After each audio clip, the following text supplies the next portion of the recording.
currently seeking sponsorships to keep our lights on. We do this for fun and to bring you informed. So all monies that come in go to keeping our studio open here, as well as funding things like debates.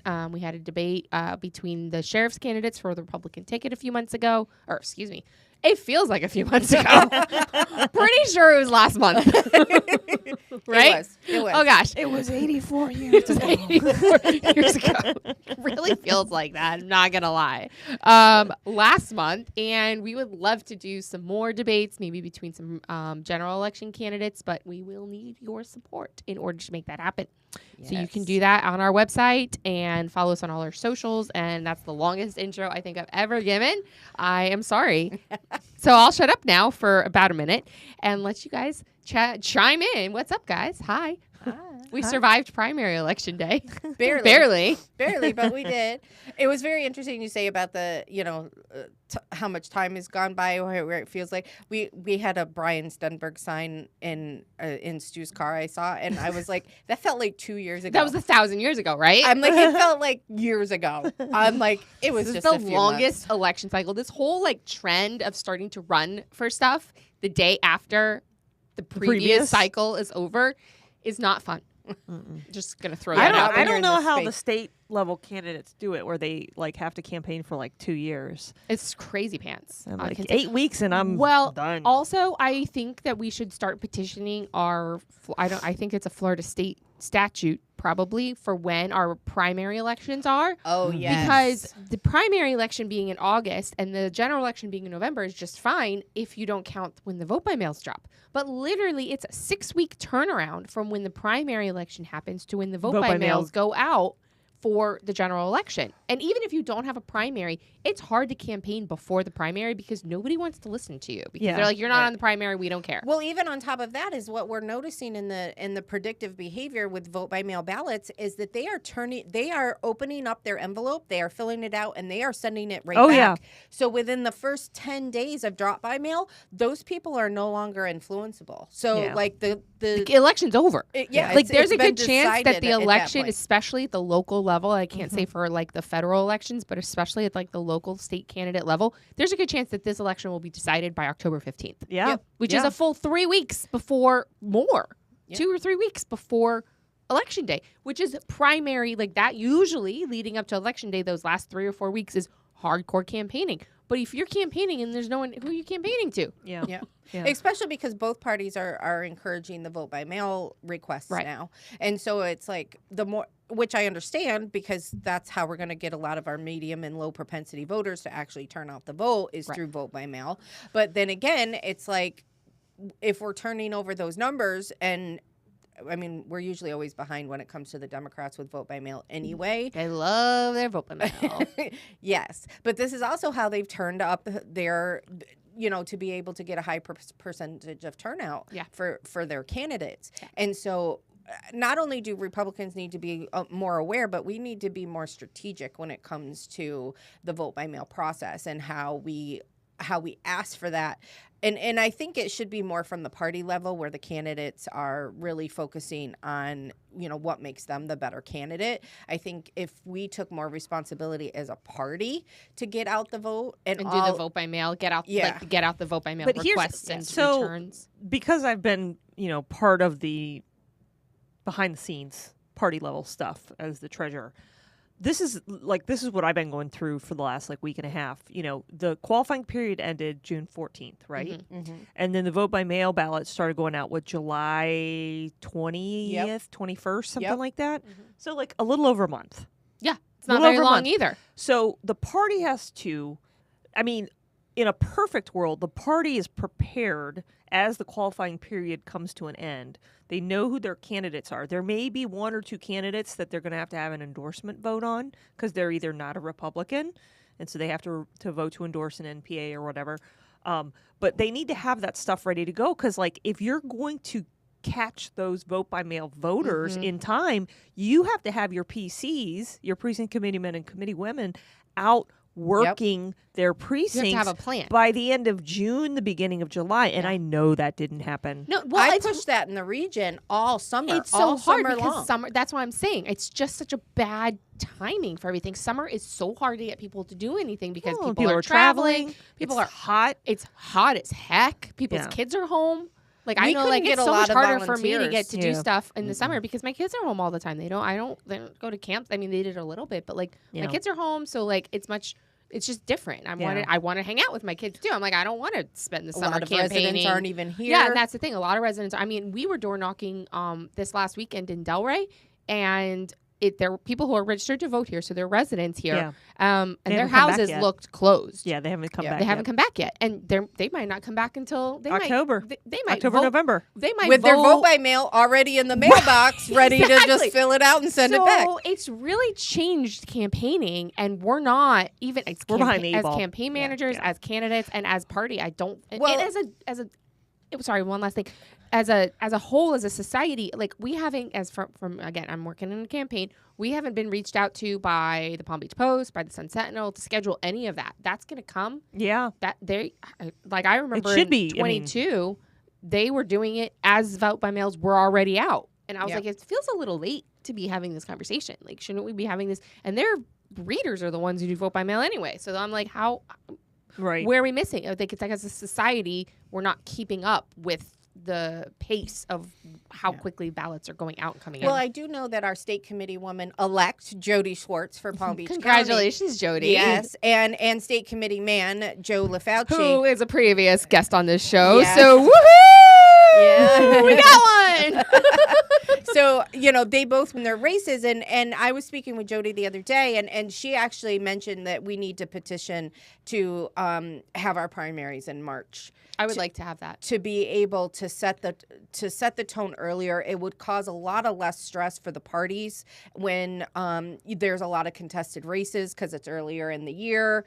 It's easier to manage. It's easier to campaign. It's easier to campaign, especially because we're cut off at the knees when it comes to electioneering throughout the state anyway, because we have all of the gated communities. So many of our municipalities have rules about no campaign signs and all of that kind of stuff. So there's a lot of things that work against us when it comes to campaigning here in general. And regardless of party. Regardless. And then it's like you have the primary so late and then the general right after that. Nobody really understands what's going on. And with our primary, which was very interesting, is there was a lot of undervotes in a lot of our races. And so that either tells me that they don't like the contested races, meaning they're not willing to make a decision, or the fact is they don't know much about the so I understand the race in general. So I have a comment on the March thing, and then I have a comment on that. So I think it should be like June,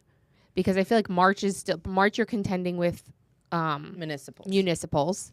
But it might cause out more people to come out and vote in municipals. For the municipals. So you're saying maybe do both on the same. So when would qualifying be? It would have to be in December or the first week of January, like municipals. Yeah. I mean, that's when my qualifying period was, the first week in January. Well, my thing of it is if we're only going to have 25% turnout from our party, they're looking at us to make the decisions anyway. So if we're part of the 25%, then we should decide. Then we should just decide earlier. I wonder what the state, because it's statewide. Primary day is statewide. Yeah. So, and from what I hear, this is the complaint across the board. Yeah. So this is happening statewide. I was actually on the phone with Sam Stern today, and he actually talked about this as well. We're working on to become a guest on the show, so stay tuned for those dates. For your next state attorney. Next state attorney. So, so that works in contested primaries, but what about the nonpartisan races like the judges and the school boards? Those could probably move to November. Well, they can't, because if there's a runoff, how do you have a runoff? That may be changing depending on how Amendment 1 goes, though, right? Amendment 1 is the one to change and make them partisan races. Yep. The school board only. The school board. We still have judges. Could judges be in March? But then the runoff would go till just November? Like a primary. Mm-hmm. It would be like a primary, and now they can campaign like any other candidate and have the same amount of time. I'd love to know, like, any of our listeners that we'd love you to weigh in. Is like, how is everybody else feeling about how quick that this is happening? And you throw in those vote, but the thing that has really thrown us off the last couple cycles is the vote by mail. Right, because like I said, August to November is perfectly fine if you have a November election. It's when you don't have a November election. It's when you go from August, you find out who wins August 20th, and then you have maybe 6 weeks, maybe. Yeah. We don't know when Wendy's going to drop the vote by mails. She could drop the vote by mails in a few weeks. That should be known by now. They don't release a date. Oh, really? Mm-mm. It's within a time frame. Yeah. Okay. So it could be like this cycle for the primary, I was told they were going to drop on the 25th, like around the 25th. They dropped on the 20th and 21st. I feel like the Broward SOA announces the date that they will start to go out. Well, she did kind of say, like, they'll start to go out by the 25th, and then it was like, okay, the first batch was released. Right, yeah. So they start releasing them. So that's what I'm saying. So, like, it could go. You could get yours it's not within like a few days. It could be longer. Right. Correct. And it's not like early voting where these are the dates of early voting. Mm-hmm. It's a little more ambiguous and, like, generalized. And so... And to know, several of our races were decided by vote by mail ballot. Oh, yeah, absolutely. Yeah, I think all of them were. So, and then there was another thing. So I wanted to comment on the March thing. And then what was the other thing that you said? I should have written it down. I have a pen. I just don't write things down. It was on, you were talking about the March elections and I forgot. Shoot. Hey guys, what was Jessica talking about? When I was like, I have a question on that, and then let's go back because I wanted to go in order, and now I can't remember. Well, I talked about how they wanted to move I mentioned that I talked to Sam and that Jody and that to have but I don't remember the other. So part. Okay, so who is this? Is this in the Florida Charter or the Florida Constitution? I think I think the legislature votes to set them. So legislatures, and they've moved. They've moved around the preference primary many times in the past because it's been in March, it's been in August, it's gone back to March. So for the record, it would also save the county a lot of money because we spend a lot of money on elections. You have whole teams that are hired to run early voting, to run the election day, to run the vote by mail. And so if we narrow, that would put us down to 2 elections a year instead of 3. I know that for Lighthouse Point, because we have March municipals, where few Broward municipalities do, the difference between this year, which was a presidential preference primary year, and the year like when I ran in 22, I'm trying to remember how much it was in 22. I want to say it was around $10,000 that the city had to pay the county to run the election. And this year, because we were tacking on to a presidential preference primary, it was only like 3. Right. So if it's the primary that the state is running, even if it's not even if it's like in off years in the midterms, it would still save a lot of money because we're eliminating that August date and we're only doing it in March. So if you have a municipality that has it all, and maybe the municipalities will push theirs back a little bit too. Yeah. So Diana Taub, one of my fellow BREC members. Hi, Diana. She is watching tonight, and she said, "Thank you for joining us. Vote by mail goes first to overseas military and going out shortly. August is terrible for an election. Switch them all to March." Yeah. Yep.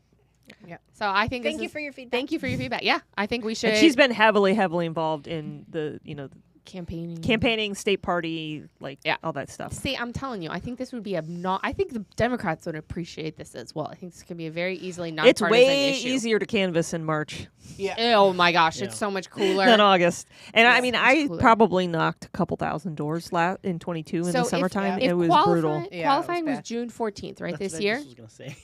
Hold on, I just got to figure. It was 14th. Was it the 14th? 10th through the 14th. 10th through the 14th. Oh, yep, you're right. Yeah. It was the 14th, and so if qualifying is the 14th, the June 14th, and August, so it was 2 months and a week or 2 between that and the primary. So if we back that up and we say, yeah, I think beginning of January, first week of January could be qualifying. Yeah, that would be. And then you have pretty done much all year. Elect me, and I will make this happen. I'm just kidding. And then you have real time to actually do stuff. Well, it also helps the voters be able to spend more time vetting the candidates. Yes. And the thing that, believe me, I'm well into party politics, party partisan politics, but also at the same time, it really, it hurts us because we take our voters for granted. We assume that all Republicans are going to vote up and down a Republican ticket. I had to have this conversation multiple times this week on why we have to spend money reaching Republicans. Because I'm like, a Republican will vote for Trump as a president. And then they'll walk away from the booth. Or they will vote for a Democrat in their county commission or their state representative. They just will.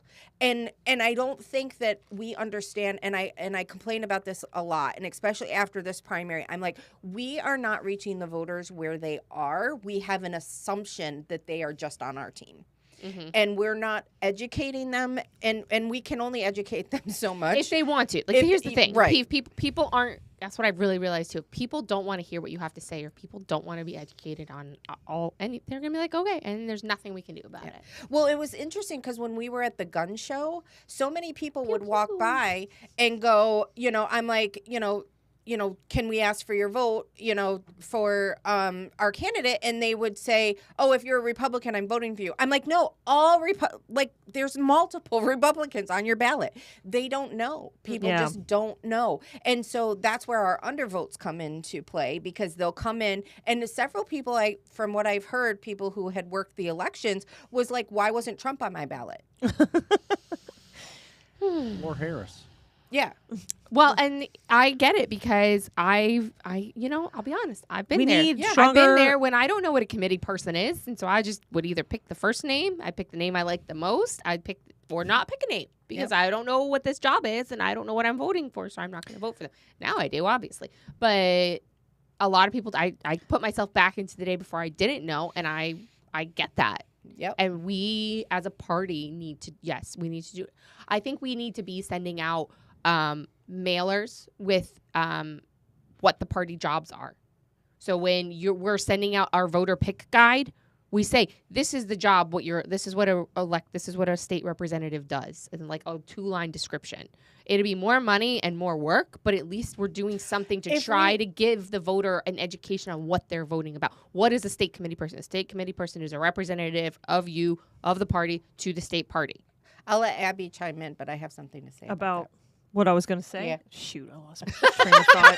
Okay, this is your job tonight, viewers, to write down what we our thoughts. Diana was chiming in again. Remember them.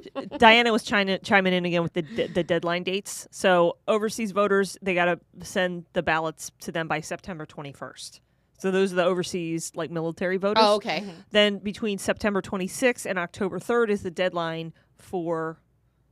Well, maybe September 26th is the deadline, and then October 3rd may be the deadline to register to vote. Yeah, you can to request your vote by mail. Yep, is the last. Oh, it is the last day. Okay, yeah, you can request your vote by mail ballot. Also, super shout out to Joe LaFauci's mom. She's a big fan of our show. Oh, yeah. Oh, let me chime in there. So I went to the Florida League of Cities annual conference 2 weekends ago. Yes, and. A shout out to Tom Turkin and Steve Abrams. Both of them came up to me, I was just hanging out in the hallway, talking to some people, and they're like, "Oh my gosh, I feel like I know you already." And I was like, "Oh, they're so cute." They're like, "I'm a fan got of the a show." little fan club, paparazzi. So I appreciate both of them coming up and just raving about our podcast. Yeah, thank you. There's been a few times I've been at an event and they're like, "Oh, hi Jessica, how are you?" And I'm like, don't think I know who you are.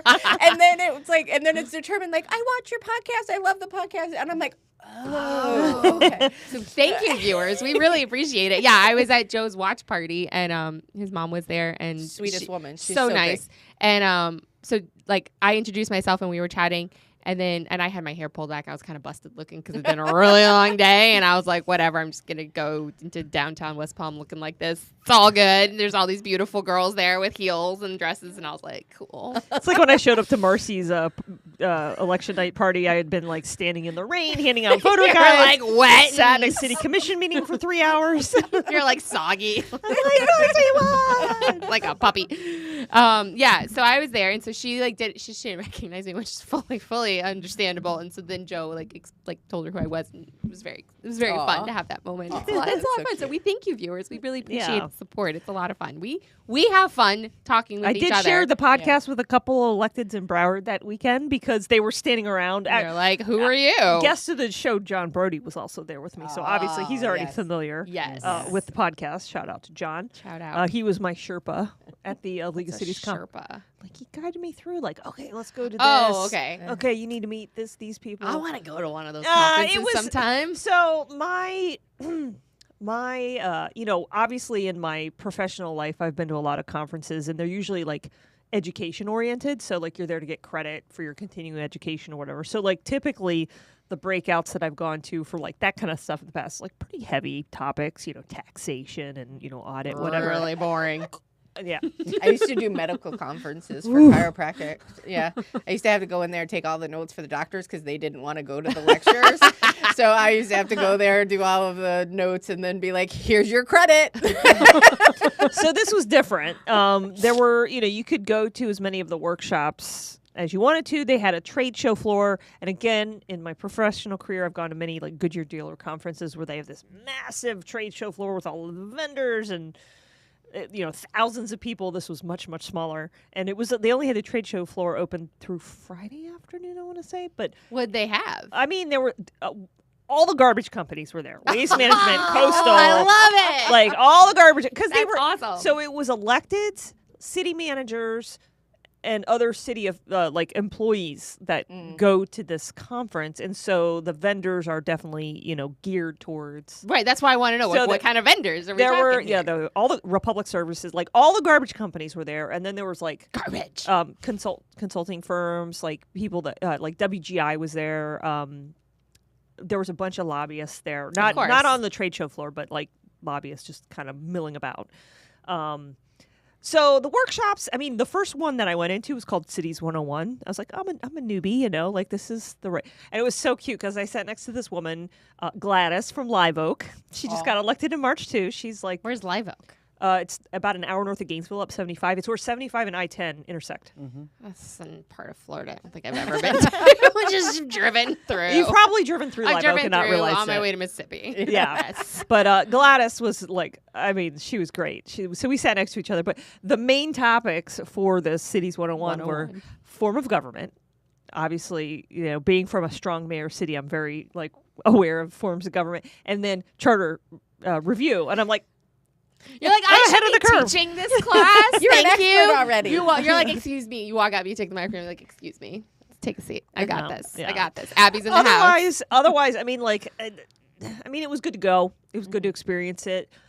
Was it worth the $600 fee I paid to go? I don't know. There was a nice dinner on Saturday night, and there was circus performers. But I have What's videos. The illusion? Alliteration. Reading government is city government is like running a circus. That was just the theme of the dinner. But clown show. What? It's a clown show. No, it was like Cirque du Soleil performers. I mean, it was pretty crazy. But I got to meet a bunch of other. That's what it's for. It's all about. It's all about from around Broward County and around the state, and it's just interesting because coming from either Palm Beach or Broward, we're two of the top. Biggest cities in the state or counties in the state. But then you've got all these municipals from all over the state. I think I'm from a small town of city of almost 12,000, and you got people there from towns of 1,600 or a couple hundred. So crazy. And so they're. I think I want to move there. Seriously. Did you get some names and numbers of places we can go? So, but it was a good experience, and getting to chat with some of my fellow electeds and just meeting people from around the county and around the state. Signing autographs is Abby from We the Locals. Yes. No, that was cool. Yeah, Tom's a good dude, and Steve's definitely a good dude too. Shout out. So Great. he was. Oh my gosh. So that was a couple weekends ago. It was before the primary, but It was during the last podcast. Yeah, because you came from there. Oh, that's right. I came from there, and then I was there all day Friday, and then that's right, the day Saturday. Thanks, Stu. I tell you what, it was a lot of running. It was at the Diplomat in Hollywood on Hollywood Beach, and the traffic there is horrible. Getting there. I mean, it's horrible. It's at the opposite end of the county from me, and it was 90 going up and down 95 every day, and I'm just like by the end. Saturday night when I came back from dinner, I took A1A and Federal Highway the whole way home.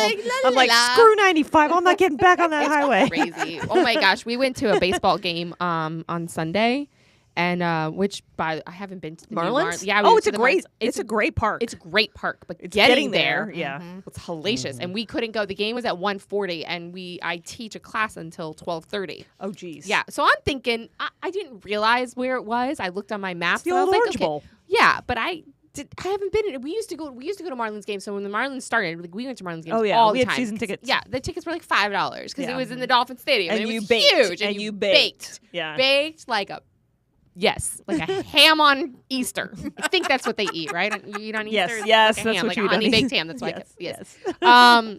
So I'm like, but I knew it was an indoor stadium, and I was like, okay, I guess we would bring jackets. Like, what do we do? I'm like, because it's cold. It's not that cold. Well, I don't know. I don't know how cold if it is. it's nice out, they'll keep the roof partially open. It was not. They didn't. No. And we were sitting right under the air conditioner, so I'm really glad we brought all the jackets. Yeah. But I just was like, wait, what do I? I'm like, I'm used to going to baseball games, and you wear like tank top, shorts, hats, and sunscreen. Yeah. I'm like, but it's indoor. I don't know what to do. Like, I don't know what to do. Anyway, yeah, getting down there was crazy. Like, people are insane drivers. I think the people that drive 95 on the weekends are way worse than the people that commute on 95 during the week. There was this dude on a moped motorcycle on I-95 with no helmet, weaving in and out of traffic. Death wish. Right.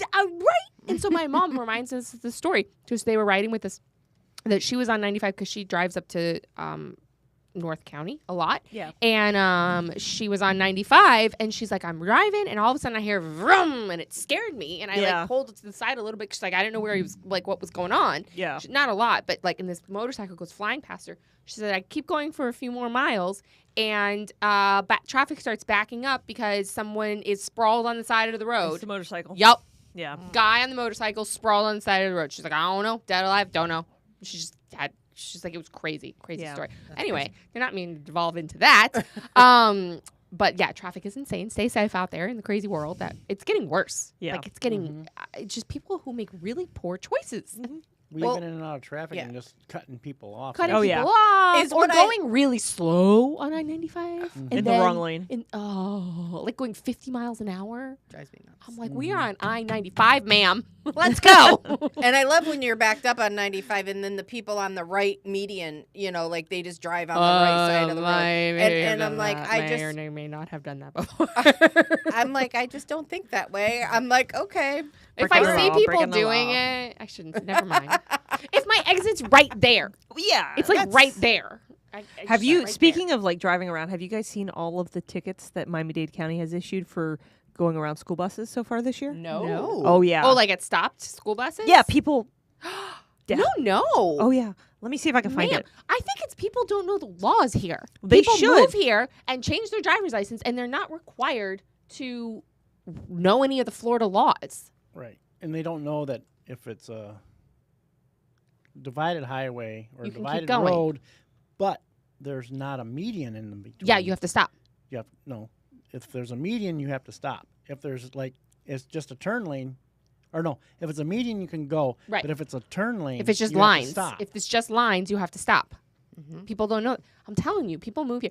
Learn our laws, please. If you're moving here from another state.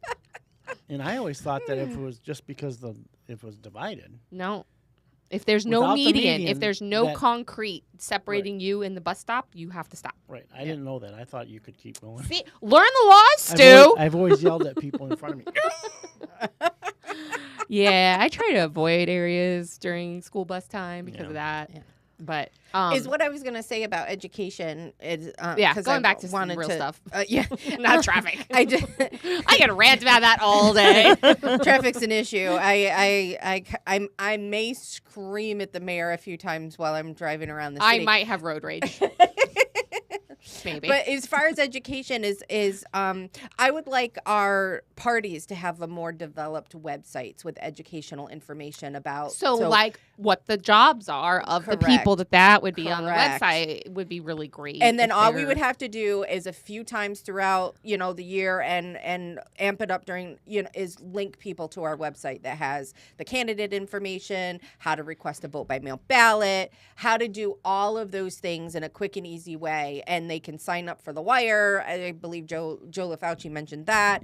Sending out $6,000, we could text every Republican. And if we got a 3% hit rate on adding to our newsletter. Like that's thousands of more people that get our information. So if we're able to have a very good developed website that is easy to, follow, and our election laws, and, like a link to the Supervisor of Elections website, the Florida Elections website, our House of Representatives, all of that kind of stuff, and be able to bills push to be through. watching, Correct. all kinds of stuff. Correct. And podcasts to listen to. Yeah, and if anybody checked out JodySchwartzUSA.com, I think is her website, like she has a lot of that information on her website. And so it's like we need to really kind of do that as a party. And she did it in very like informational way, and not like this is the person you should vote for way. Just like here's the information so that you can she followed educated. all the rules. She followed all the rules, which is very important because we are Republicans and we like our rules and we should follow them. Yes, and mostly. If you don't follow the rules them, make sense. you shouldn't get rewarded. No, you shouldn't. I'm just saying. We're gonna say so. Okay, so I have two things that I want to touch on. I got to talk a little bit about something that I thought was really interesting and a little bit crazy. Let me interject. I found the stats. 11,500 school bus violations since the beginning of this school year. It's been 3 weeks in Miami-Dade County. Wow. An average of 1,600 violations, because I think that's what happened. Miami-Dade County schools put cameras on their school buses. They want on the school buses? On the side of the buses, like facing forward and facing back, so they catch the people going around the buses when they're and they're they stopped. send them tickets? I think so. That's a great way to protect our kids, $225 fine. Oh, snap. Miami-Dade County's making bank. The fine was originally less, but because of the number of violations, it's been raised. How many violations? 11,500. And $225? Yeah. Ooh, that's $2,587,500. Nice job. Yeah. That's a nice drop in their budget bucket. Does that money go to the sheriff's office or does it go to the county? You know what? That's a good question. I think it's Miami-Dade Police. The Metro. They used to be called Metro-Dade Police, but it's Miami-Dade Sheriff. So that probably goes to the sheriff. Nice. Yeah, the county. Yeah. Nice. They just elected their first sheriff in a long time. They didn't have a countywide sheriff, like the position, kind of like Broward didn't have a tax collector. Yeah. So who oversaw the tax collecting department? It was just the tax employees. It was just the office. There it's wasn't like employees. There wasn't and the there woman that won. Who's in charge of them? Well, they had the board of the county commission ultimately. Oh, interesting. Yeah. Okay. But the woman that won, whose name is also Abby EY, she was, I think, one of the highest ranking people in the tax collector's office, which would make sense. And so the man that took second place was also in the office, and then there was Thurston, who was a former state senator, I believe. Yeah, senator Thurston. That's Perry Thurston. Yeah, he's been around a long time. He took their place. So not Thurston Howell III. No, that's 3-hour rhetoric. Okay, so something interesting happened that I wanted to share in St. Johns County, which is St. Augustine. Yes. And it's just south of Duval County, which is Jacksonville. So it's St. Augustine and then a lot of unincorporated areas. Yeah. So my brother lives up there. And so I met a lady. I knew a woman who was running a campaign for a candidate up there. Okay. She was working with Salvo. That's how I reconnected with her. And she gave me, so I was like, oh, great. My brother lives in St. Johns County. He's pretty new to the county. I know he's been wanting to get involved in the REC, but he travels a lot for work and they just had a new baby, so he hasn't yet. Yeah. So I was like, I'm sure he'll appreciate like a voter guide or like help with that. And so she sent me the St. Johns County Republican County website, and on their website they had endorsed candidates. So I was like so I guess they voted and endorsed their candidates. So they had that. So I sent that to him like July or whatever. And so he calls me on election day. Poor kid. He's always going to be my baby brother. It doesn't matter how old or how tall he is. He's going to be my baby brother. He calls me. He's like, so I probably should have done this earlier, but I need to go vote. And I know you don't live in my county, but maybe you could help me. Like, you know more about Florida politics in general. Like, do I want to vote for incumbents? Are they doing a good job in the legislature? Or do we want new blood? Like, what's the feeling? What are we doing here? And I was like, all right, let's talk about it. But I said, what about the voter guide? He's like, so here's something weird. I got in the mail a voter guide that looks the same heading, different candidates. What? Yep. I said, what do you mean? He's like, yeah. So he sends me a picture of it, 2 different candidates. I said, well, I'm looking. I said, look on there who paid for it, because all political mailers need to have paid for by. No paid for by. It came folded up in an envelope with his address on it and said, you're receiving this because you are a registered Republican in And let me St. Johns guess, County. there was candidates that were running against other Republicans that were listed as the endorsed candidate where the other Republican was not listed on that. Correct. The So it was same the thing happened in opposite Broward. candidates. It was the opposite candidates from the ones that the REC had endorsed. Really? Mm-hmm. Really? Wow. So he's like, I don't know what to do. Like, what do I do? And I was like, go with the one that says paid for by, because that's the one the Republicans are. I would go with what the I mean, who knows? Are they establishment Republicans? I don't know the Republican Party in St. John's. What you're And that's dealing a good thing to note too, because a lot of people don't understand. Because there's PACs that get involved in our elections. There's individuals that get involved in our elections. You know, just as an example, you know, like Jack Fenari from the Jolt, he sends out a voter guide. You know, there's a lot of but he puts his name on it. Right. This had no name. Right. Yeah. And so a lot of people have an assumption of, like, if there's a smear campaign going on with a candidate, they assume that it's their opposition. And that's not necessarily true. A PAC who wants to, sorry, I didn't cut you off. Go ahead. So it's like there's a lot of things that are involved. So train yourself to look at the disclaimers. Who pays for stuff. Yeah. And see who paid it. And you can look that up on the Division of Elections website, you know, for Florida, and look up if it's like a PAC. Which is a political action committee. Then you don't know. And you can look it up. Then that name, it's pretty easy. You just run a query based on that name, and it pops up with anything that's associated with it. And then you can see, like, who's behind that PAC. Yeah. So, or that particular organization. So if it's an organization, you can also check Sunbiz. To find out who's behind that as well. So there's a lot of assumptions that go on in politics that I think that people don't realize. And it can hurt our candidates, even if, Right. Because people assume that it's that the candidate is throwing mud. And a lot of times it's not. So I will be, transparent. There are candidates who will use PACs to throw mud because they don't want the mud to come from their campaign. Right. So they'll use an innocuous PAC that someone else has, and they'll say, hey, this happened with my opponent. If you would like to send a mailer, I would be fine with that. But there are PACs and there are organizations who don't like a candidate and spend their own money, raise their money, spend their money to go against a candidate. And unfortunately, it comes across to the voter as it is the opposite, the other candidate who is doing that. Right. And that's not the case. So exactly. So that's why I told my brother, I was like, who's disclaimer? I was like, that sounds sketchy. So after we figured out for who he's voting for and went with that and so blah, blah. So then after this, I spoke to the same woman and I was like, what happened? And she goes, oh my goodness, we have no idea who sent that. $1 million were put into some of these races to take down the endorsed Republican candidates, and it worked. Really? St. John's is a hot disaster. So they are coming after our counties here in Florida. They want to take Florida back. Democrats and deep state, I don't know what, they're very ticked off that Florida has gone red and that Florida's becoming hardcore red with all of our people moving here, and they are trying to take it back. So they're going to start going county by county and taking down our true Republicans and putting rhinos in, and we are seeing it happen here in Palm Beach County. Yeah, it happened right here in Palm Beach right County. here in front of us, and there will be some people on this ballot that I will not be voting for. Yeah. Because I don't want to vote for someone who I don't believe is the best person for the job because I know who they are. Yeah. Right. And so I know your candidates. Do not vote for the letters.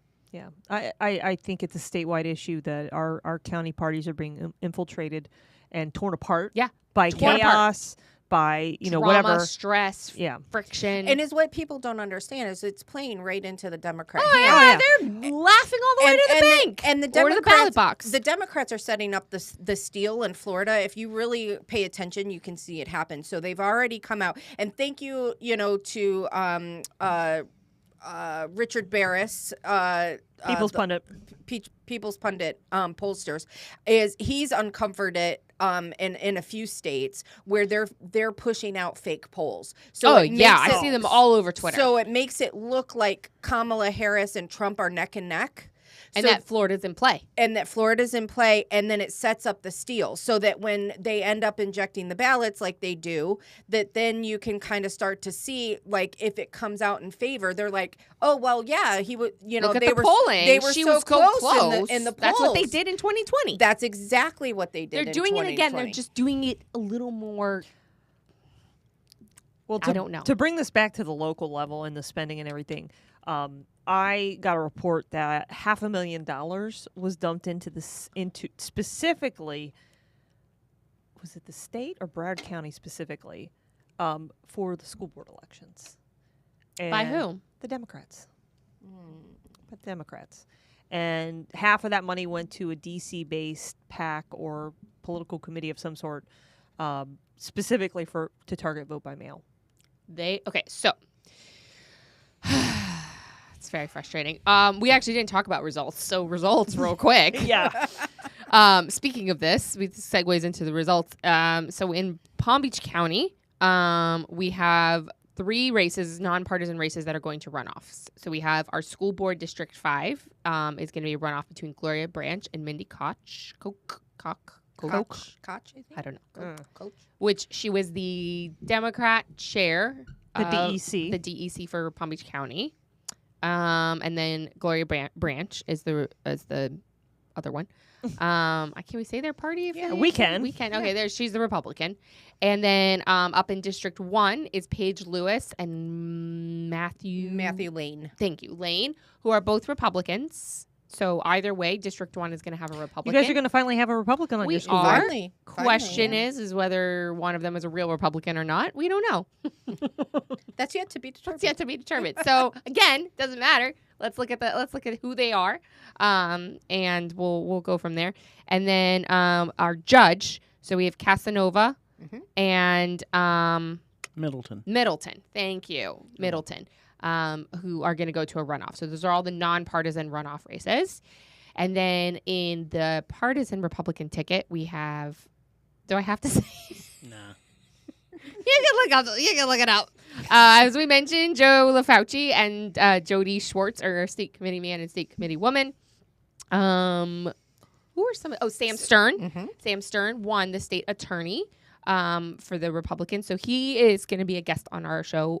We are nailing down the dates with him. So please stay tuned because this is a very important race because we don't have district attorneys in Florida. We have state attorneys. So a lot of people don't realize that. I didn't realize that. We always hear DAs, DA. They're called essays. They're called essays here in Florida. Essay. So essay. Not that kind of essay. Essay. So yeah, so they are the ones who will choose to enforce laws or not enforce laws or not enforce them, charge. So we can have a sheriff who will arrest a criminal, but the state attorney will decide It's just like on Law and Order. Yes, But exactly. So it's state called attorney. the state attorney, but it's for the county. It's for the county. It's weird.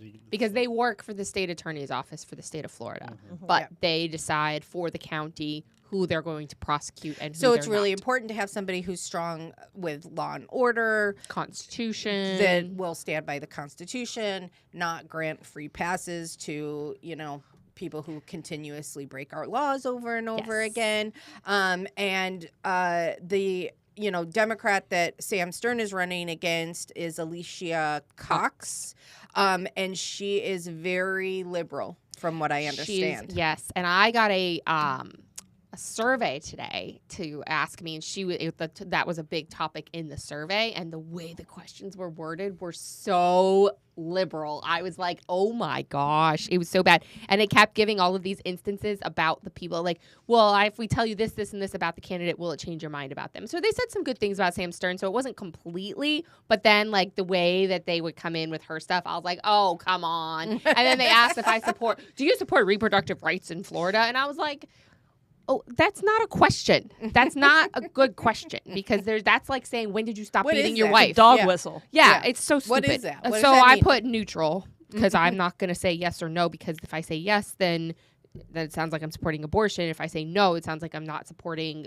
women's health, like reproductive rights, like for a woman to have access to real health care, which, by the way, most women, the health care for women and pregnant women is atrocious. Right. But that's a whole other thing. That's what women should be up in arms about. Sorry Yes. to go off on a rant here, but the care that is given in the maternity wards and to women, the way that women are treated when they're pregnant is the problem, is a massive problem. Women are treated like they are like stupid, sick people who don't know anything about themselves and their bodies. And it is the first moment where a government entity, or not government entity, but a big corporation, big pharma comes in between a parent and their child. So, They made me for our last one. Like I had to take a parenting class, and like before they would let me go from the hospital. I'm like, this is my third kid. What are you talking about? They're like, no, this is a new thing. You can't leave unless you take this. The way that they parenting treat course. women, the lack of education that women have about their bodies, about having babies. This is all it's a whole thing. My point is when they say reproductive rights, they mean abortion, but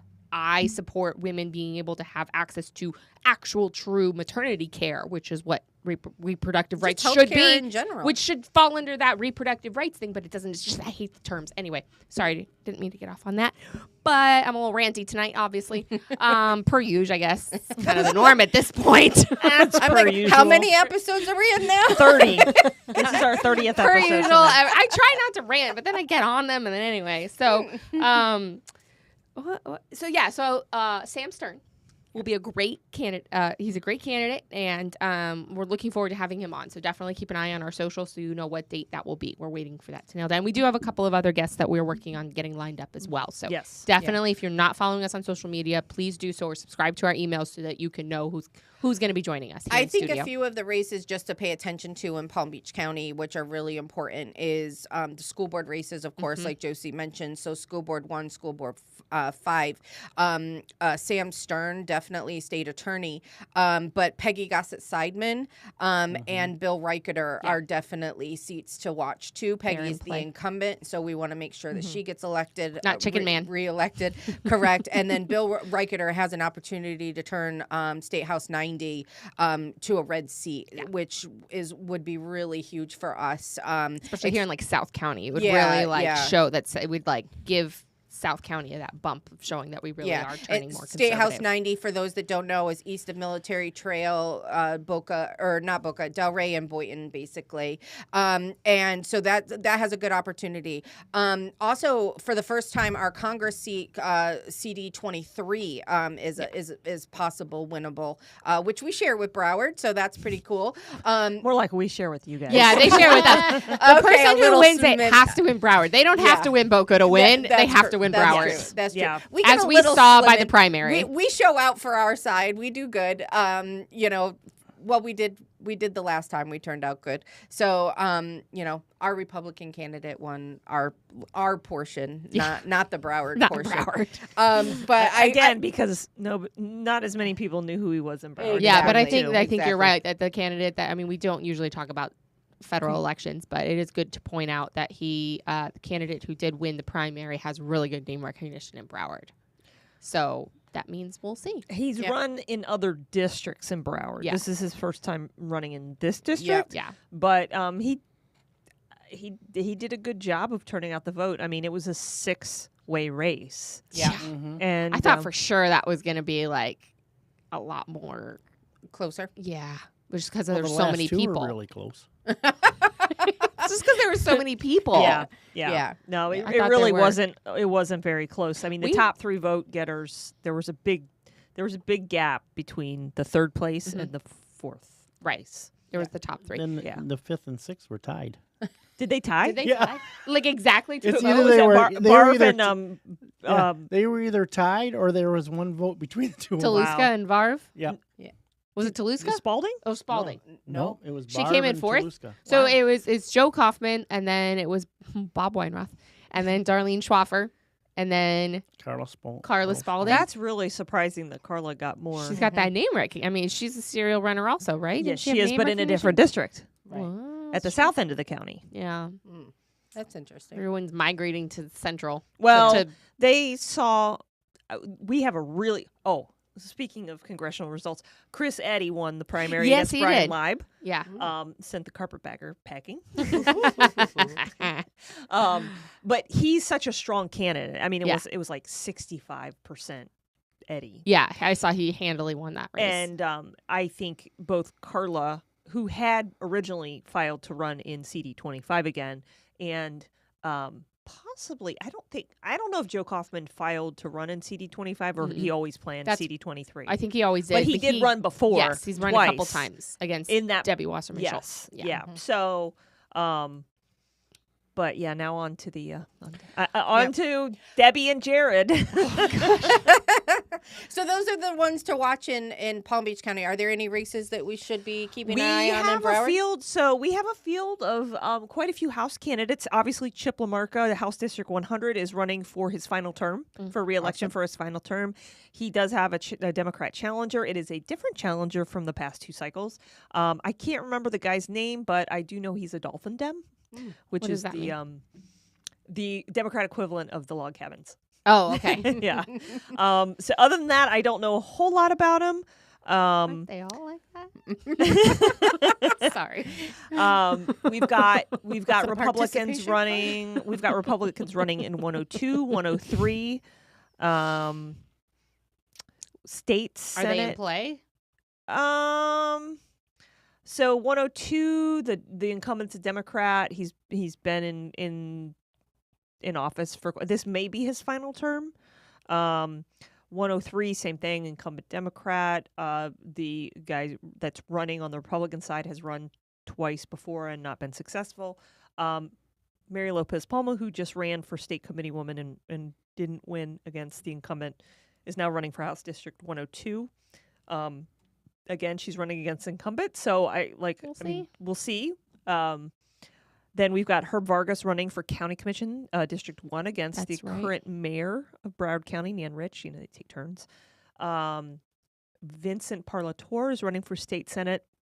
What is his district? 35, which Lauren Book termed out.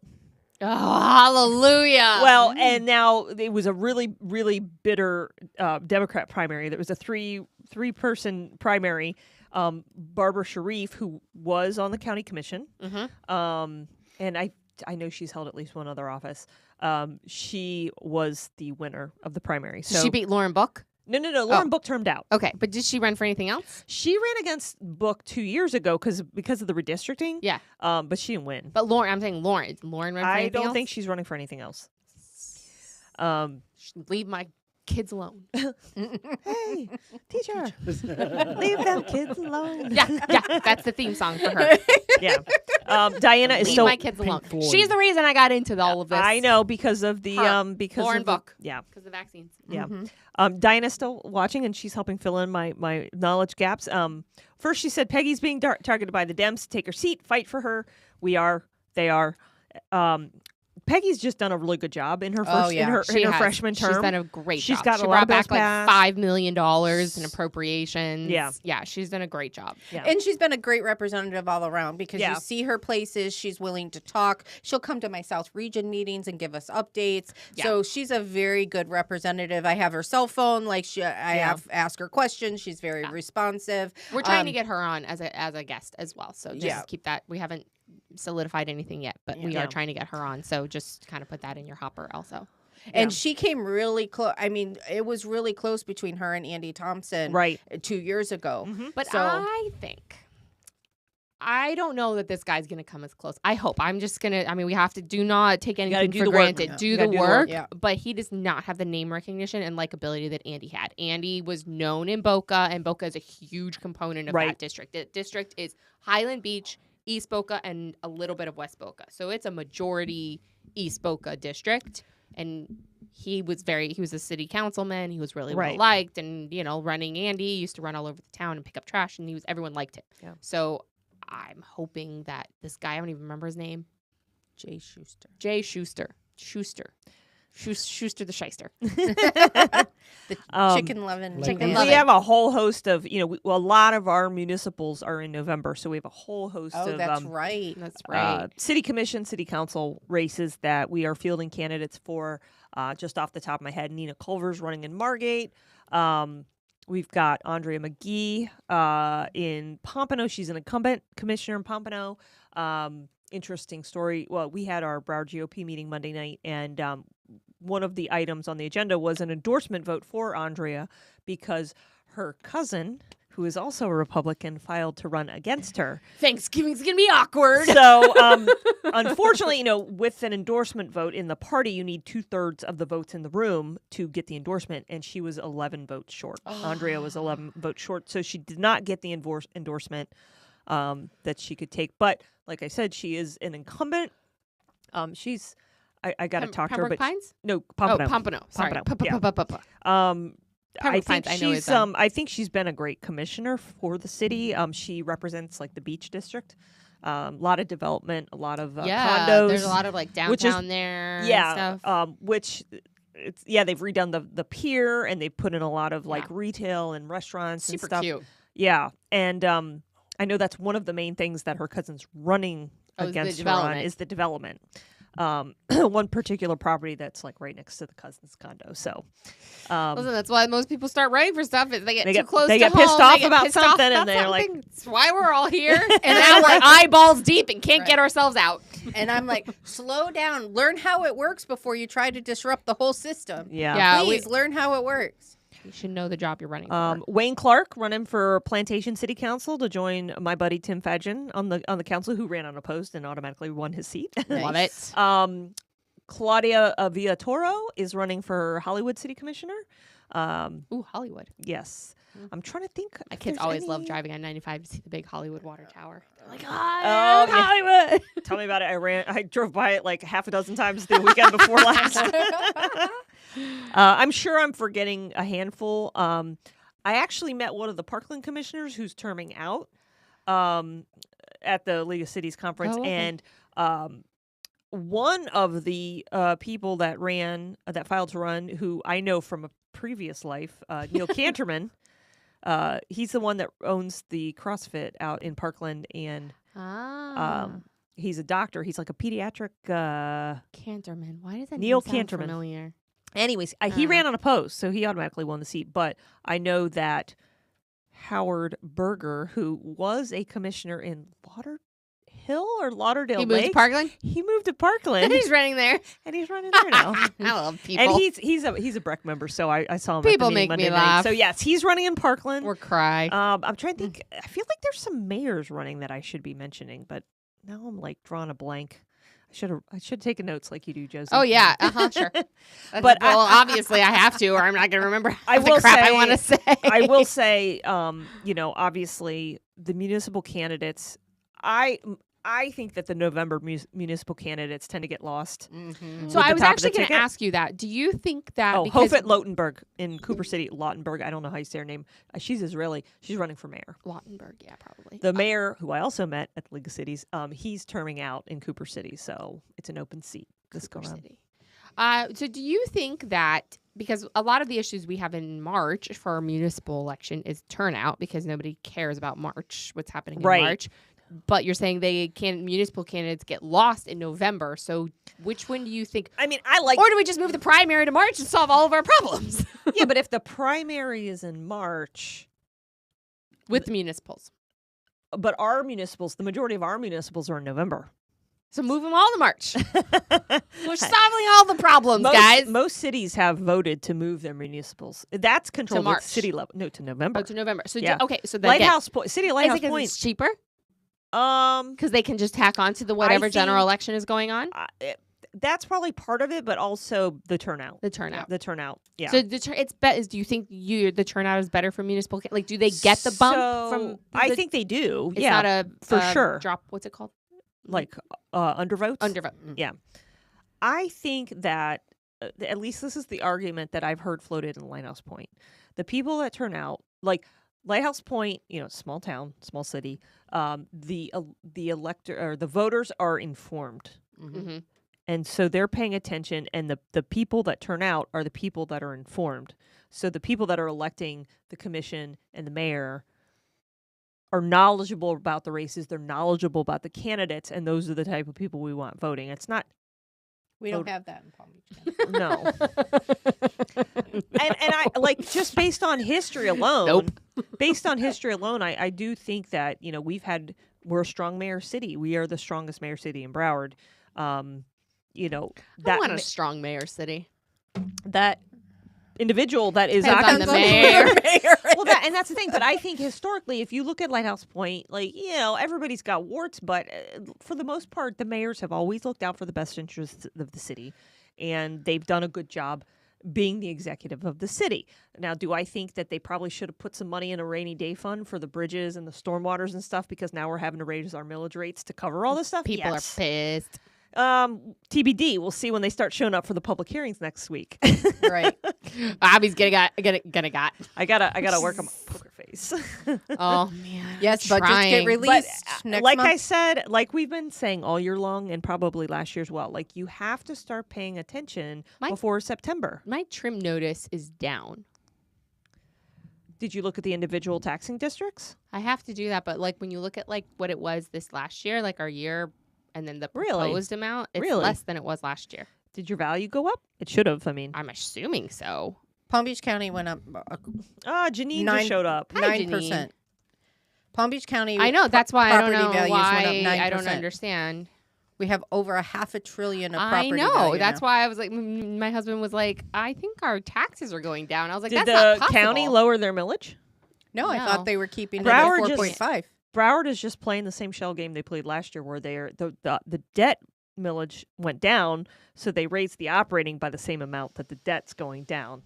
So we're not getting any relief from the county level, and of course the school board, they kept their rate the same, but the values went up. So I think I don't know. I'll have to. I haven't had I haven't had a chance to dig into it, and I think the first public hearing is like September 10th. I'll have to look at it again. I glanced at it and I saw like it's what it was last year.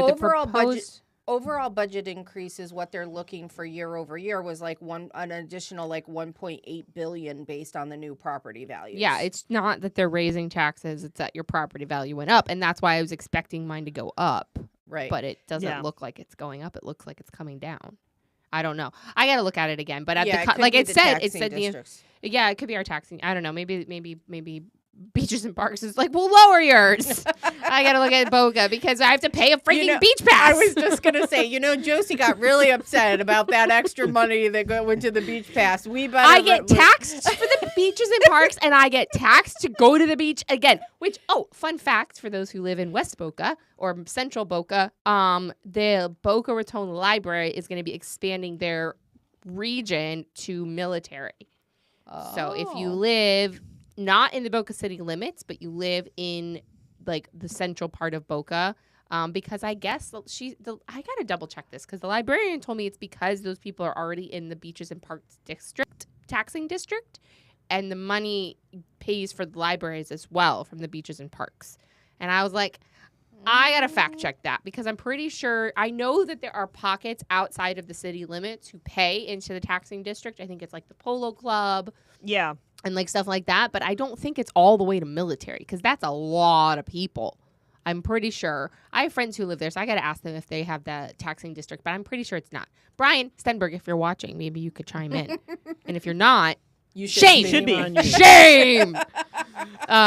You should be and help us out with this one because we need you. Yeah, that's interesting. So, but she did say if you live to military is going to be now you can borrow books and get a library card from the Boca Library, which I'm not sure how I feel about. And just for the record, is if the budget increase for Palm Beach County is the 1.8, our overall ad valorem tax is still only 22% of that budget. So of that, what is it now? 7 something. It goes to like $1 billion, and if our favorite. Never mind. I'm going to stop talking. So it's going to be over $8 billion. Of that $8 billion, only 22% comes from ad valorem taxes. 22% of the overall budget. Come from your taxes that you pay on your property. The rest Correct. of it comes from grants, from shell game money, all kinds of stuff. Non-homesteaded properties, commercial properties. That's a huge one. Rentals, things like Do that. your research. Put your glasses up and do your research. losing my mind here. Still, if there are candidates on the ballot, you should still vet them before deciding who you're going to vote for. Because they're a Republican. Yeah, please don't do that. Please do not. This please is not do the election to do just that. because they're a Republican, and it will hurt us. It will hurt us so bad locally and in our a lot of our local scenarios that we have. Yeah. So just vote vet candidate. Again, how do we vet candidates? Call the candidate, ask them your questions, and if they don't give you satisfactory answers, or you ask around and ask people who are in the know, then don't vote for them. And if they don't answer your questions, if they don't pick up their phone and answer your questions, that's your right. There you go, right there. And candidates should be available to people who want to vote for them. It's like at this level. And we're not talking call Rick Scott. You're not going to reach Rick Scott. But, you should be able to reach your sheriff's office, the sheriff candidates. He'd probably pick up my call. Huh? Rick Scott? Rick Scott will pick up your call? He might pick up my call. Jessica's got connections. I don't know. He may. I'm saying he might. Rick Scott is very nice. Very nice. So nice. I was at an event and I was standing by myself waiting for my people to come back from whatever, and I'm just standing there, and he just walked over and said hi and introduced himself to me and was super chatty with me, and I was like, "What's up? How you doing?" After Lincoln Day, I got a personal note from him. Thank you for everything. Nice. Yeah, he was. It was at Lincoln Day. Yeah, that he was super sweet. nice. So yeah, he might pick up your phone call. But actually, I shouldn't use him. It'd be Marco Rubio wouldn't pick up your call. He actually, Rick Scott is going to be our keynote at our Lincoln Day next month, September 21st. I want to go to your Lincoln Day. Well, their tickets are available. How much are the tickets? $6,000. I was gonna say $229 for general admission. I'm going to yours. Ours were $1,000. No, there's VIP that's like $4 something, but these were regular general, tickets. and it's at Gulfstream. We had it at Mar-a-Lago. That's why it's at Mar-a-Lago. It's at Gulfstream down in Hallandale, so another trek to the south end of the county. But it should be a pretty nice event. Like I said, Rick Scott is going to be the keynote. Do you have a fancy dress, Abby? I do have one. I wore it to a gala earlier this year, or I may have to pull a Marcy and rent the runway. I don't know. Rent the runway, baby. I've done it. Rent the runway. Rent it. Because I have a couple different black tie events. Ooh, yeah, black tie season and gala season is starting to kick off. Also, I want to give a shout out to my friend Lauren Cooley, who freaking eloped in April and didn't tell anybody. She got married in April and congratulations. Yeah. Oh, fun. It was like the shocking. I mean, I knew that they were planning to get married, but I didn't realize it happened 4 months ago. I have a friend who did that kind of during COVID. She was all of a sudden on Facebook, she was like, "I'm married," and we're like, "Wait, what? Surprise! What happened? How did that happen?" Okay, churches were open. What happened? Congratulations. Shoot. Can I share results from Broward? Go for it. We haven't talked about it. So, results from Broward. The main focus for the August primaries in Broward were the school board races. Unfortunately, our endorsed candidates went 0 for 5. There are no runoffs. I don't think there's a District 1 runoff. That was the only three-way race, but unfortunately our candidate came in third place. So in November, when the new members get sworn into the school board, there will be one Republican remaining. Poor lady. Brenda Pham. So Broward's going to Broward. I spoke to this Monday night during the Broward GOP meeting, and I'll just kind of Cliff's notes my thoughts here. Yes, Broward County is a blue county. Yes, the Broward Teachers Union has a vice grip on the voters, and especially the union member voters. And it was always going to be an uphill battle in those races. It just is.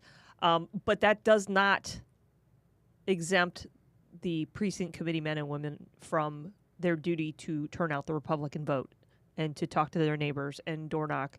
And yes, it's hot in the summertime, but that is the most important job of a precinct committee man and woman, is to turn out the Republican vote. And we did not turn out the Republican vote for the primaries. It's almost like nobody was paying attention. Obviously, we had a really, really solid group of volunteers in the southwest part of the county that were working for Chris Eddy.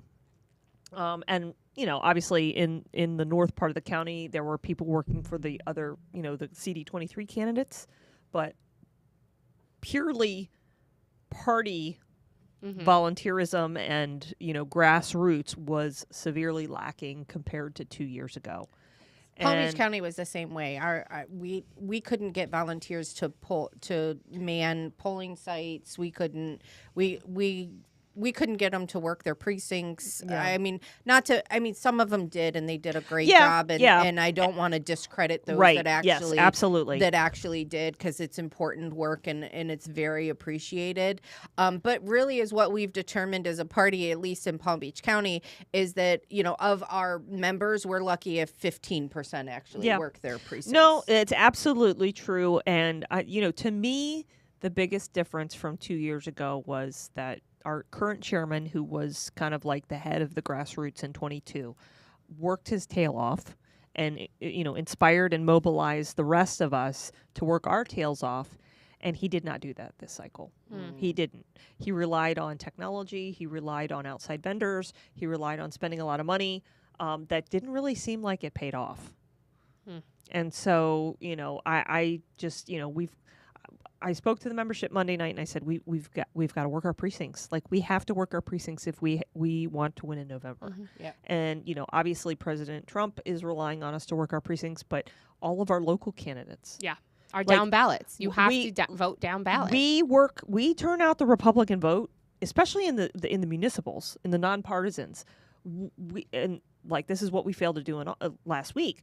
Like, we have to turn out the Republican vote so our candidates can focus on the NPAs and the soft outs. Yes. Yeah. It's hard because I've had this conversation with Republican candidates of like, oh, do I need to like go to the do I need to spend money on going to the Republicans? And I said yes, especially if you're in a Democrat district, because Republicans are demoralized a lot of times down ballot in there because I'm in a blue district. It doesn't matter who I vote for. It doesn't matter. And they will go in, they'll vote for the president, vote for Rick Scott, and walk out of that polling booth.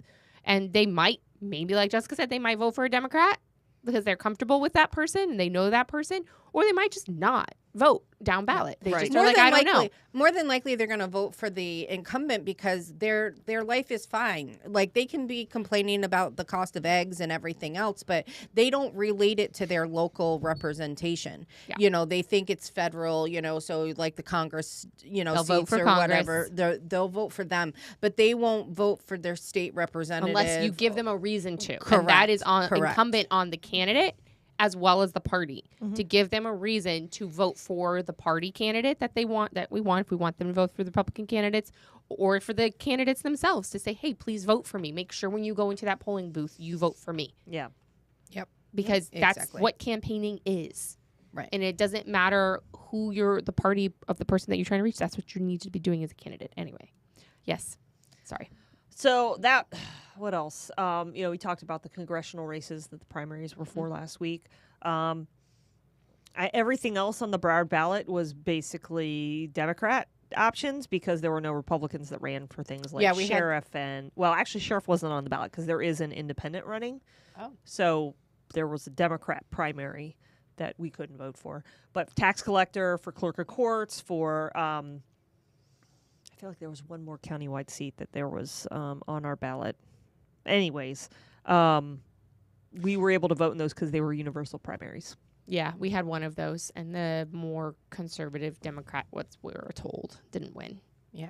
Well, that was interesting. That was for public defender. Yeah. And they actually attacked Republicans for coming for one of the, you know, for Adam Frankel was one of the candidates, and he actually asked Republicans for their vote. Yeah, he came to our debate night that night. He like reached out and like he worked, like I said, here's why you should vote for me. And the Democrats hammered him for that. I felt so bad. And he was like, they are our constituents and they are voters and they have a right to an opinion of who their public defender is. He's not wrong. And so he was very good about defending himself and going like, look, this is like they deserve a seat at the table too. Just because I'm running as a Democrat doesn't mean that their voice is silenced. Yeah. And so I really shout out. Thank you, Adam, for coming and giving us a reason to want to vote for you. You may want to consider switching your party altogether. But, yeah, I mean, they're going to do that to you. They went after him. They were mean. The woman who was the previous position, the current public defender. She had some mean quotes about him for doing that. Yeah, and I can't believe you reached out to Republicans to ask them to vote. It was crazy. Yeah. So you guys had some of those. Yeah. We did. That's always fun. Yeah. Anything else on that? Because I want to pivot and talk about like an issue less No, than I'm done. politics. I think I finished. All right. I spoke. Yeah, my I piece. think I handled all of the races that are really potential. I mean, there's county commission races that are going on. There's a couple things in November. I don't think anything's going to be too kerfuffled. I think the likelihood of Democrats winning those seats are probably more than likely. Yeah. So I mentioned the ones that I actually think that Republicans can turn out and win for. Or that are really in play. Yeah. I was gonna say, and then also don't forget, just a quick note before I go to the next thing I want to talk about, are the amendments. Yes. Amendment 4 is getting heated. Amendment 4 is the abortion bill, and I really think it's very important that we educate people, because I've been listening to some statistics that I think I heard that 56% of people in the state of Florida are in support of abortion up to a certain point. And so it's being sold. I heard a very well-known political commentator from the Daily Wire say today, as he was talking about this amendment, that it would allow for abortion up to 24 weeks. That is not true. The reason he said that is because it says in the amendment viability, and viability is considered 24 weeks, but viability is also very vague. It's not defined anywhere in that Exactly. amendment. It's questionable. It's considered by it's considered. But you know what they say about assumptions. Exactly. So just so people are clear, so all the doctor or healthcare provider in this scenario would just, no matter what it was, could be 40 weeks, and they say, "Oh, it's not viable." It's not viable. That's all they have to say. They And don't nobody, have to- there's no proof, there's no questions, there's no nothing. So there's so much misinformation about what this bill actually is that even a high-level political commentator who does this for a living didn't get it right when he talked about the bill. It is not 24 weeks limiting abortion. It is unlimited abortion. A mother can go in at 40 weeks and say, "I want to kill my baby," and it happens. I was speaking to someone whose daughter is did I mention this on the podcast? I feel like you may have. I feel like I may have. And in Colorado, it happens. We cannot allow this to happen. We have to and people, even more moderates, people who are pro-abortion but like want limits on it, like up to 15 weeks or up to 20 weeks or whatever it is, need to understand that that's not what this is. This bill puts women at risk. It takes liability off of doctors for things going wrong. It is you don't want back alley abortions? Do not vote for Amendment 4. Yeah. Vote no. Well, and it will increase the selling of fetal tissue. Fetal tissue will become a market off the wazoo. Like you're funding big pharma is basically and it's funding Planned Parenthood. It's using our taxpayer dollars. That's another thing. It'll be using our taxpayer dollars to fund abortions. So a lot of people support abortion, but they don't want to pay for it themselves. People need to understand that is what this is. So even if you're not out campaigning for a candidate, you don't know about the candidates, you're not sure what to tell people to vote for, this is important. This is, if you go into the ballot box, because that is what is driving the Democrats. They don't have their and weed. That and weed and joyful vibes from what's her name.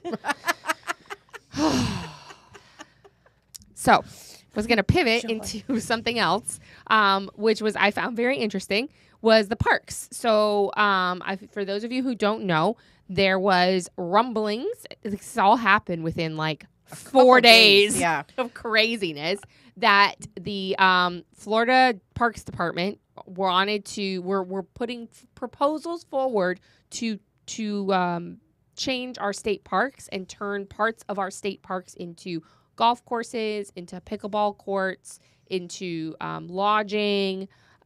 Disc golf was a big one that I saw on a lot of the lists. And they were doing this very quickly. They were going to have public meetings about it at like 2:00 on like a Tuesday when no one can go to it. Right. And they gave like 2 days notice or even less. I feel like it was like tomorrow we're having meetings. It might have been like a couple of days. And the people of Florida quickly banded together, Republican, Democrat, everyone. It was bipartisan. And we're like, no. Because what was very interesting is because I was on Twitter reading a lot on Twitter about it, and a lot of Republicans are like, oh no, like improvement on the parks week, because they sold it as improvement of the parks. Improving the parks. I think improving the parks would be great. Like maybe having better signage, telling us about the animals, maybe some more benches, maybe fixing some of the walking paths. I was like, one day I'm like on Twitter, I'm like, that is not what they're doing. They want to put golf courses and they want to put pickleball and they want to put this. And oh no, I don't want that. We're conservatives. We want to conserve our green spaces. So quickly they yanked it. Yeeted that. I jumped on Abby's line. Just because I did dive into the research on the 2 state parks closest to us, Jonathan Dickinson, and it used to be Eustis or whatever, the one in Fort Lauderdale. It's Dr. They changed the name. It used to be John U. Lloyd State Park, and now it's 2 people's name that led the wade-ins in Fort Lauderdale Beach in the 60s. It's in Fort Lauderdale Beach. Yeah, it's if you go Dania Beach Boulevard to A1A and you go north instead of south, the only thing you can get to on the north side is that state park. I will say at that state park, the main thing that was proposed were the pickleball courts and the parking, the concrete slabs. Like there was already concrete there. So it wasn't like they were taking this pristine beach area and just pouring concrete on it where it had never been before. It was like they were taking some unused concrete, already developed area, and they were turning it into pickleball. Now, you can debate all day long whether they should put pickleball courts in state parks. It's popular, whatever. And then the Jonathan Dickinson State Park. Now, I disagree with the golf course just because I know the 100%. runoff from maintaining a golf course can be bad, really bad. But there was a military base there. And the part where they were planning for the golf course was where this abandoned military base was, where there was already stuff there that had already. It wasn't like it was untouched nature reserve. So, did I agree with the golf course? No. Right. And like I know one of my friends up in St. Johns County was talking about, is it Anastasia Island State Park up there? They're planning like a 350 room lodge. Yeah. And she's like, no, there's hotels just down the street from the state park entrance. There's plenty of lodging and options available. You don't need to put, primitive campgrounds are one thing. Right. So that was the thing. Like I sat and I read through every proposal for all of the parks to see what they were doing. And so some of them I was like, okay, campgrounds I'm okay with.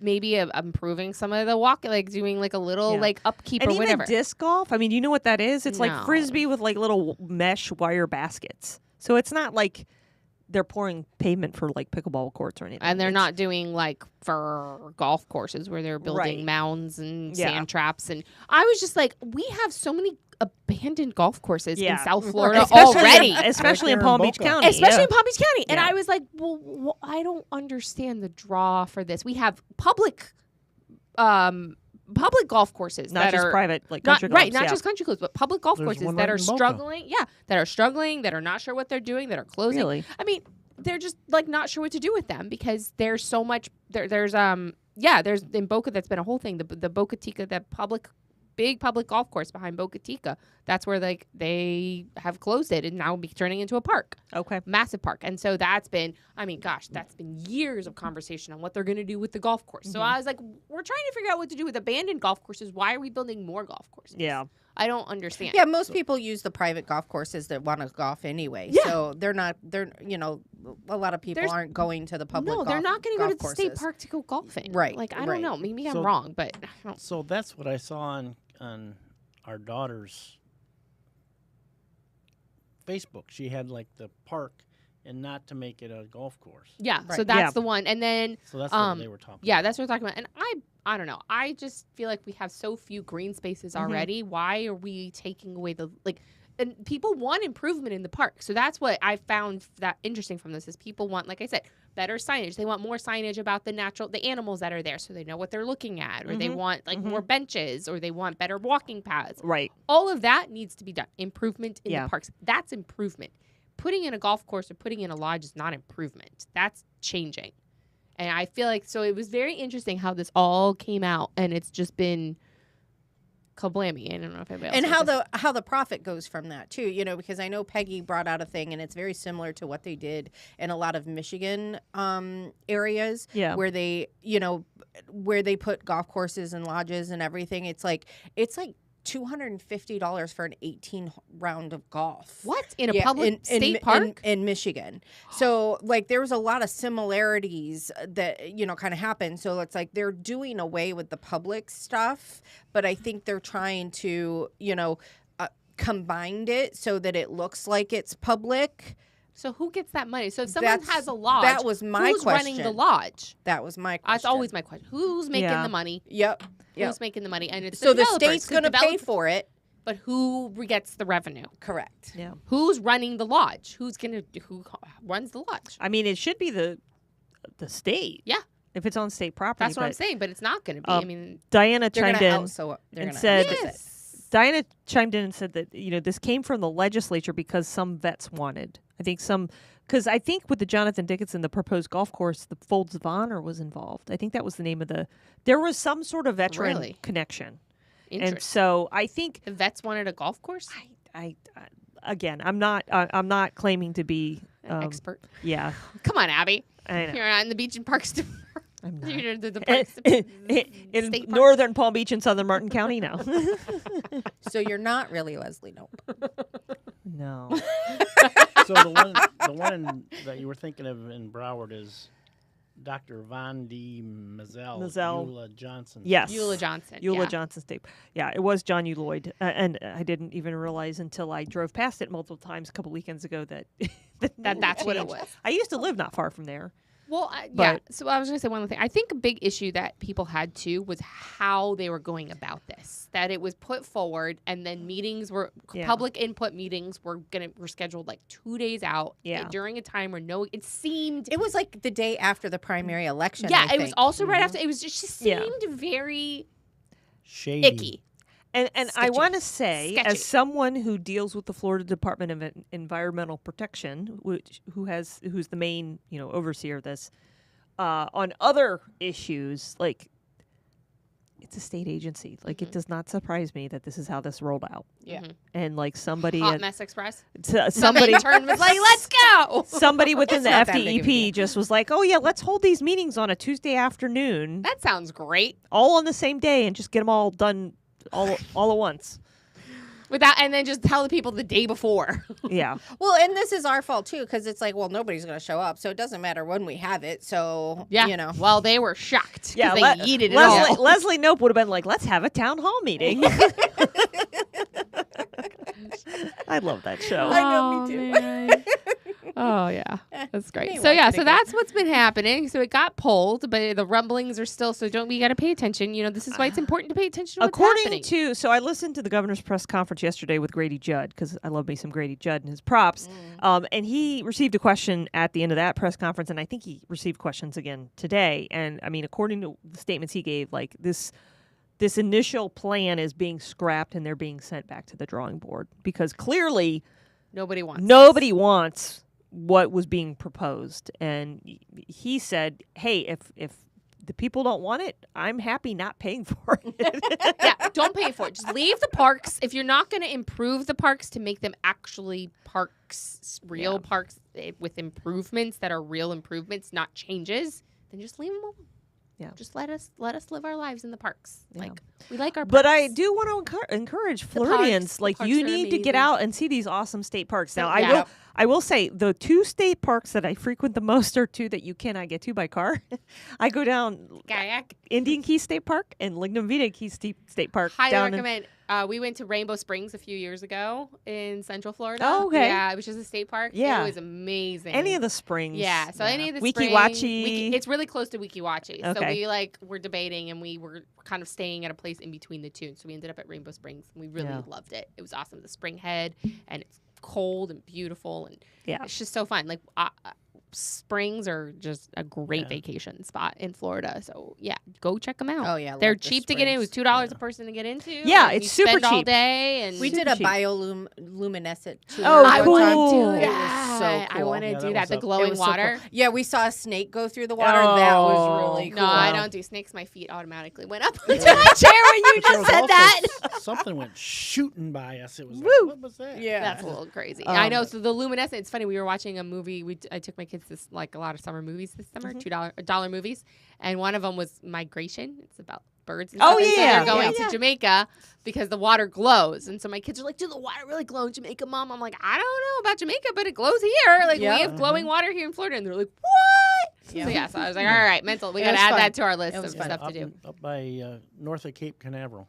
Yeah, so all it's like Central Florida. There's a lot of in the middle of frickin' nowhere. Oh yeah, boondocks.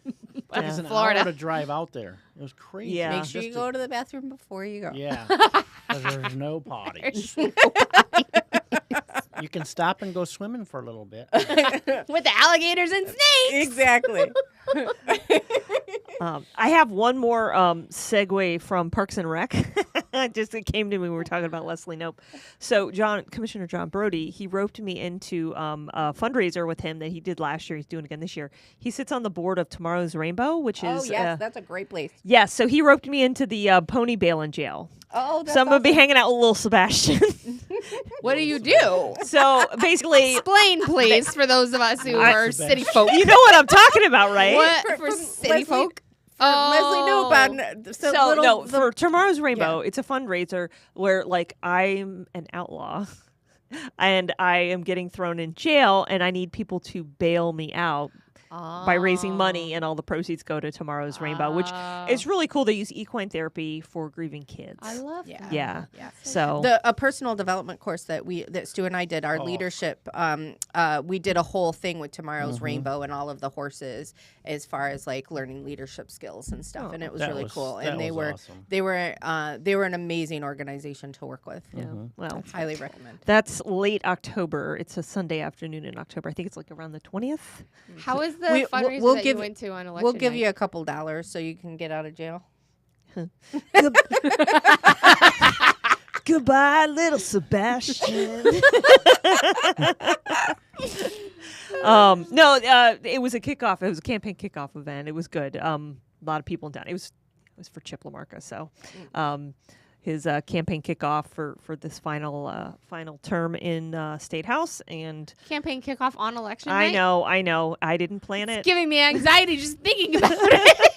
Again. We were all glued to our phones. I'm sure. Watching the results come in, I'm but sure. there were a lot of. which we didn't talk about results. Yeah, the we did. result problems. Oh, yes. That's what you want to Oh talk yeah, about. so we can segue into that because as we were trying to pull the results up on our phone, like I was on the SOE website and I'm like, this isn't working. Yeah. And so then finally people were pulling up like from Channel 10 News or whatever, and they were getting it from somewhere. So Yeah. So from what I understand is that the counties were able to do their counts properly. They didn't have any problems getting the results. The problem was uploading the results to the state VR system, which the state's all on one system. Yeah. All the SOEs are on the same system for uploading data. correct. Okay. So it all, from what I understand, it all gets uploaded into like a common vendor that that the state uses. So it centralizes to one location, and then the different news media reporters, things of that, pull off of that system, and that's where you get the the tickers on the bottom of the screens get from that data. So that portal was not working so that the counties could upload the data. So they had the data, it was ready to be reported on time, but they had no way of reporting it to the centralized location. So is what many of the counties did is they did it directly to their local media sites based on their local results. So Palm Beach County started to report their results on Channel 20. Right. So, and then it confused a lot of people because of the Congress races that overlap with other counties. It wasn't a calculated total. It was only for that individual like county. CD23. Yeah. So like CD20. There was a lot of confusion. Right. So CD23 had their Broward count, but then also had their Palm Beach County total, which then needed to be added together to get the result. And so it confused a lot of people. I was confused for a hot minute. I was like, yeah. what? I don't understand. What is happening? Oh, Yeah. Yeah, right. if I hadn't seen the result, the other result, like he was up by six, had six. Yeah, Because Broward that was was the starting to federal. report so first. that was the other thing too. Is there was a website, and I can't remember the name of the website. There was a website that had all federal races on there for the total for federal. NBC, I think it was. So yeah, so that was all. That one was working because that one was getting fed the data. And from because the the information comes from the VR system, they usually report it for the race regardless of the location. Right. So it's so we just get the complete information for that. Right. We're used to getting the complete. we are used to. Believe me, everyone's like refresh. Like, why isn't this working? Why isn't this happening? Wendy, like, There's a lot of drama. There's a lot of yelling. Yeah. So not that there wasn't an issue with the vendor, but from what I understand, all of the counties were ready to report. So the SOEs of your county should not be blamed for this. Correct. I'm sure there are other things, but not this. Right. Not that I'm saying there are. Because they had their totals on time. They were ready to report. Ready to go. Shortly, I want to say shortly after 7:30, they were ready to go. Oh, yeah. So we should have gotten those results by, like 8 p.m. And I think it kind of pushed it more towards like 8:30, 8:45 before we started to get results. And then they were only updating every 30 minutes. Yeah. So, you were seeing the same things over and over again on Channel 20, but the SOE websites were only updating every 30 to 45 minutes. I want to say one thing before we wrap up, real quick about upcoming elections. I know that they are hiring. If you are interested in working at the polls, I know they're hiring for Election Day specifically. If you have worked an Election Day before, you can apply also then to work for early voting. I know they need people, especially Republicans, especially want to keep an eye on what's going on. So definitely reach out to they're planning to cheat. They're planning to cheat. I mean, early voting, I don't know if they're eyeing early voting for cheating or anything like that, but the vote by mail is for sure. But at least you can do your part to be a part of what's going on. So if you would like to do that, they are hiring. Please reach out to the Supervisor of Elections office and make sure that you put your name in. And if you have any issues, you can also reach out to the podcast and we'll try to help you make sure that they know your name is there. Mm-hmm. Awesome. That's all my public service announcement. Any other comments or anything that we need to address, Abby? We didn't even get into the school board drama from this past week, but I did find out. I did realize that I think it's been this way for 2 years because I haven't had any interactions during that time. But the Broward Teachers Union president has me blocked on Twitter. Oh gosh! Oh yeah, there's a lot of stuff going on. Yes, because their charter. They're decertified, but they're going to have an election. They're going to get the votes they need, so they're going to be recertified. They just weren't automatically recertified because they fell below the 60%. So that's Cliff's Notes version. Cliff's Notes. But yeah, I go to look at a comment because the union president got really nasty in public comments during the meeting last week, basically towards the Republican school board members because 2 out of the 3 of them lost their races. She's like, I just got 3 words for you. Bye, bye, bye. Yeah.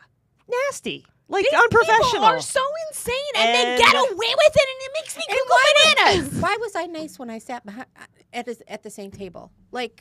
I feel like I was nice, cordial. All that to say, I don't like. I went to go look at her comments and I couldn't see her comments because I was blocked. You're blocked. And I think I literally think it was because I called her out for being at the gubernatorial debate 2 years ago as one of the pink shirt ladies that was heckling the governor. Yeah. And I'm like, come on, grow up. All right. That's all I got. That's all I got, guys. That's all I got, too. That's all she wrote, folks. All right. Be sure to follow us on Instagram, X, and Facebook at We The Locals. Be sure to check out our website at WeTheLocalsPodcast.com. You can give us donations there. Help us keep the lights on and keep us and help us keeping you informed. If you would, if you have questions or would like to sponsor, be sure to email us at WeTheLocalsFL@gmail.com. Everybody have a great night and be sure to stay local. Bye.